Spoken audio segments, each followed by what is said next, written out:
Hello friends, मुझे पहचाना? मैं वही हूँ, डेस्पासितो उनो। आज मैं आप सबको अपने बारे में कुछ बताने आया हूँ। मेरा नाम है शिवांश श्रीवास्तव। मैं अपने साथ साथ एक महापुरुष के बारे में भी बताऊँगा। ऐसे आप उन्हें युग पुरुष भी कह सकते हैं। युग पुरुष मतलब जो आदमी युगों युगों में एक बार जन्म लेता है। पर इनकी सबसे बड़ी खासियत ये थी कि ये खुद को नथिंग कहते थे। नथिंग मतलब कुछ नहीं, और ये दूसरों को भी नथिंग बनने की शिक्षा देते थे। एक्चुअली ये शिक्षा देने के भी खिलाफ ही थे। अभी मैं आपको इनके बारे में थोड़ा डिटेल में बताऊंगा, पर पहले सुनिए शिवांश श्रीवास्तव द ग्रेट के बारे में। अब सोच रहे होंगे कि लगता है अशोका द ग्रेट के बाद यही पैदा हुए हैं। वो आप मेरे बारे में सुन के डिसाइड कीजिएगा। Okay, let's start. नमस्कार, मैं शिवांश श्रीवास्तव हूँ। मेरी पर्सनैलिटी तो आप लोग देख ही रहे हैं। मेरी हॉबीज़ हैं tabla, researching, travelling, learning about different cultures, visiting new places, singing, dancing, acting, reading books. Basically मुझे रिसर्च करना और इन्फॉर्मेशन कलेक्ट करना पसंद है। मैंने the autobiography of a yogi by Paramahansa Yogananda, the freedom from the known by Jiddu Krishnamurti, India after Gandhi by Ramachandra Guha, wings of fire by APJ Abdul Kalam, my experiment with truth by Mahatma Gandhi, India of my dreams bye Mahatma Gandhi by R K. Narayanan, waiting for a visa by doctor B R. Ambedkar, the monk who sold his Ferrari by Robin Sharma, by Rabindranath Tagore, at home by Bill Bryson, the angry man, to kill a mockingbird by Harper Lee, the last leaf the gift of the magi by O Henry, power of now by Eckhart Tolle, the Indian pilgrim by Subhash Chandra Bose. इसके अलावा मैंने गोदान, मानसरोवर प्रेमचंद द्वारा, राग दरबारी श्रीलाल शुक्ला द्वारा, महादेवी वर्मा द्वारा गौरा, गिल्लू और उनकी अन्य कहानियाँ पढ़ी हैं। इसके अलावा मैंने यही सच है मन्नू भंडारी द्वारा, तमस भीष्म सहानी द्वारा, देवदास और परिणीता शरद चंद्र चट्टोपाध्याय द्वारा और चित्रलेखा भगवती चरण वर्मा द्वारा भी मैंने पढ़ी है। इसके अलावा मैंने 100 कहानियाँ भगवान शिव की देवदत्त पटनायक द्वारा, 10 चैप्टर भगवद गीता के, आधा श्रीमद् भागवत महापुराण भी पढ़ा है। Hello Hamlet by William Shakespeare and all works collected by Ruskin Bond, man thinketh by James Allen और अर्थातो भक्ति जिज्ञासा भाग 1 बाय ओशो। ये किताब तो मैंने 4 बार पढ़ी है। क्या आप विश्वास करेंगे कि एक छोटे से गांव के लड़के को थियोसॉफिकल सोसाइटी वाले उठा के ले जाते हैं। उसे कहते हैं कि तुम आगामी विश्वगुरु हो, तुम ही बुद्ध के इनकारनेशन हो, तुम ही बुद्ध के अवतार हो, और वो इस चीज़ को मना कर देता है। उस बच्चे का नाम था the great thinker Jiddu Krishnamurti. Krishnamurti ji का जन्म मदनापल्ले गांव में हुआ था।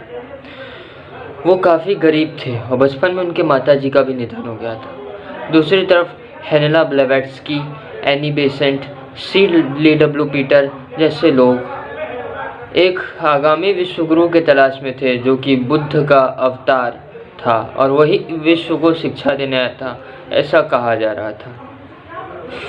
तब जाके इन्हें चेन्नई के बीच में कृष्णमूर्ति जी दिखते हैं। वो उनका दांत तक टेढ़े मेढ़े थे।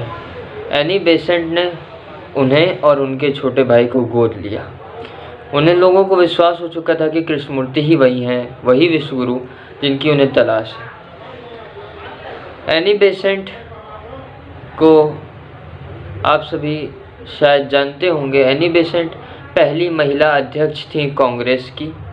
एनी बेसेंट अंग्रेज होते हुए भी भारत की आज़ादी के लिए लड़ी थी। एनी बेसेंट ने ही होम रूल मूवमेंट बाल गंगाधर तिलक के साथ चलाया था और वो बीएचयू के भी वन ऑफ द फाउंडर्स में से एक थी। वो थियोसॉफिकल सोसाइटी ऑफ इंडिया की भी प्रमुख थी। वो कृष्णमूर्ति जी को ले गई।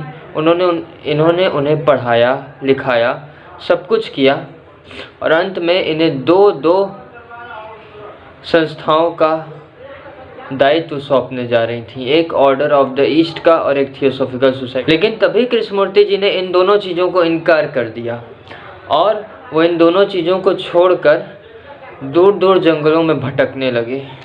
इन्होंने सड़क पर ही लोगों को पढ़ाना शुरू किया और पढ़ाते पढ़ाते ये इतने सफल हुए कि इन्होंने 100 से भी ज़्यादा स्कूल खोले। इनका एक स्कूल वाराणसी में भी है, राजघाट में।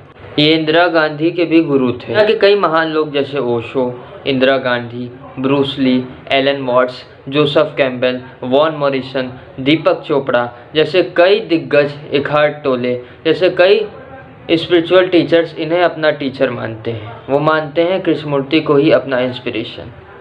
15 साल की उम्र में ही इन्हें एनलाइटमेंट हो गया था। उसके बाद से ये 75 सालों तक लोगों को समझाते रहे। मेन टीचिंग्स थे अनकंडीशनड होना, किसी भी चीज़ से अपने आप को कंडीशन ना करना, कुछ भी सीखना नहीं, किसी को भी सिखाना नहीं। ये गुरु नहीं थे, ये कभी किसी को नहीं सिखाते थे। इन्होंने अपने आप को एक फ्रेंड कहा है। ये भी हमारे साथ सीखते थे। इनका मानना था कोई गुरु नहीं होता, कोई शिष्य नहीं होता, कोई किसी चीज़ से कुछ सीख नहीं सकता। हमें बस अपने आप को ऑब्जर्व करना है, बिना किसी जजमेंट के, बिना किसी इवैल्यूएशन के। ओशो ने तो यहाँ तक कहा है कि मेरे और कृष्णमूर्ति के बीच में ऐसा कनेक्शन है जिसे कहा भी नहीं जा सकता। ऐसा कनेक्शन है जैसे हम और वो एक ही हों। उन्होंने कहा कि कृष्णमूर्ति का काम को वो आगे बढ़ाएंगे। इन्हें यूएन पीस मेडल से भी नवाजा गया था।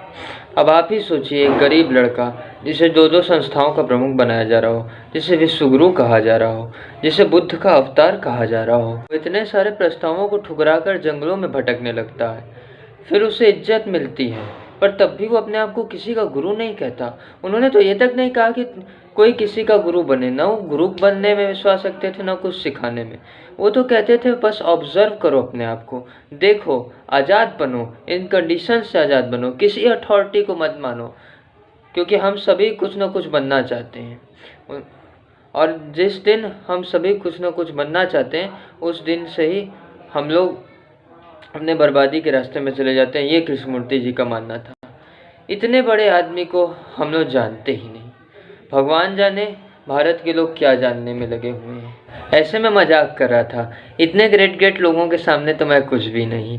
वीडियो की शुरुआत में मैंने मजाक किया था, मैं तो आप लोगों के सामने भी कुछ भी नहीं। आप लोग इतने ज़्यादा ग्रेट हैं। फिर मिलते हैं मेरे नेक्स्ट वीडियो में। बाय।